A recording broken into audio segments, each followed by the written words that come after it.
இயேசு கிறிஸ்துவின் இன்ப இனிய நாமத்தில் வாழ்த்துகிறோம். இன்றைய வேத வசனம், அவர் நன்மை செய்து வந்து வானத்திலிருந்து மழைகளையும் செழிப்புள்ள காலங்களையும் நமக்கு தந்து ஆகாரத்தினாலும் சந்தோஷத்தினாலும் நம்முடைய இருதயங்களை நிரப்பி இவ்விதமாய் அவர் தம்மை குறித்து சாட்சி விளங்க பண்ணாதிருந்ததில்லை என்றார்கள். அப்போஸ்தலர் 14 அதிகாரம் 17 வசனம்.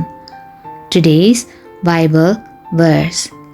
Nevertheless, he did not leave himself without witness, in that he did good, gave us rain from heaven and fruitful seasons, filling our hearts with food and gladness.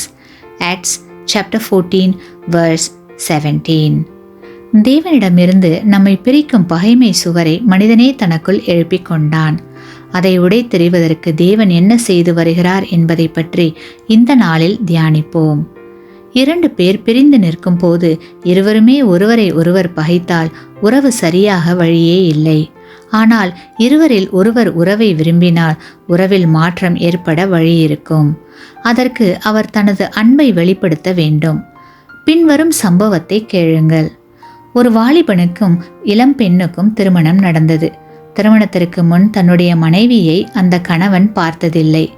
திருமணம் முடிந்த பின் முதலாக தன் மனைவியின் முகத்தை பார்த்த கணவன் திடுக்கிட்டான். காரணம், அவளுடைய முகம் முழுவதும் அம்மை தழும்புகள். அழகில்லாத தன்னுடைய மனைவியை ஒதுக்கி வைத்தான்.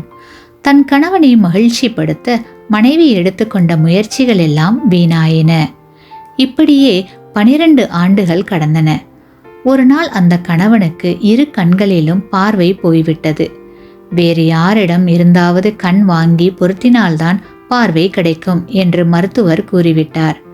பணமும் அதிக செலவாகும். கண்ணுக்காக காத்திருப்போர் பட்டியலும் நீளமாக இருந்தது. மனைவி ஒவ்வொரு நாளும் அதிக நேரம் வேலை செய்து பணம் சேமித்தாள். தான் சேமித்த பணத்தை மருத்துவரிடம் கொடுத்தாள். மருத்துவர் அறுவை சிகிச்சைக்கு ஏற்பாடு செய்தார். சிகிச்சை முடிந்தது. கண்கட்டு அவிழ்த்தவுடன் தன் மனைவிக்கு நன்றி சொல்வதற்காக தயக்கத்தோடு அவள் பக்கம் திரும்பினான். அவளை பார்த்தவுடன் மாபெரும் அதிர்ச்சியில் உறைந்து போனான். ஏனெனில் தன் மனைவியின் கண் குழிகள் வெறுமையாக இருந்தன. தன் மனைவி செய்த பெரிய தியாகத்தை கணவன் புரிந்து கொண்டான். உடனே அவளுடைய மடியில் விழுந்து தேம்பி தேம்பி அழுதான். தன்னை மன்னிக்குமாறு அவளிடம் மனதார கேட்டான்.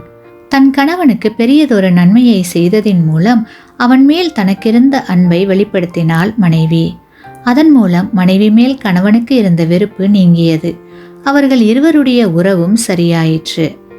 கிறிஸ்துவுக்குள் பிரியமான சகோதர சகோதரிகளே, அதே போல தேவன் மேல் மனிதனுக்கு இருக்கிற பகைமை நீங்க தகுந்த விதத்தில் தேவன் மனிதனுக்கு சகலவித நன்மைகளையும் செய்து வருகிறார். இதை புரிந்து கொள்பவர்கள் திருந்துவார்கள். இவ்வாறு அவர் நன்மை செய்வதற்கு காரணம் அவர் நம்மேல் வைத்திருக்கிற கிருபையே. ஆமேன். நீங்கள் பெற்ற இந்த ஆசீர்வாதத்தை மற்றவர்களோடு பகிர்ந்து கொள்ளுங்கள்.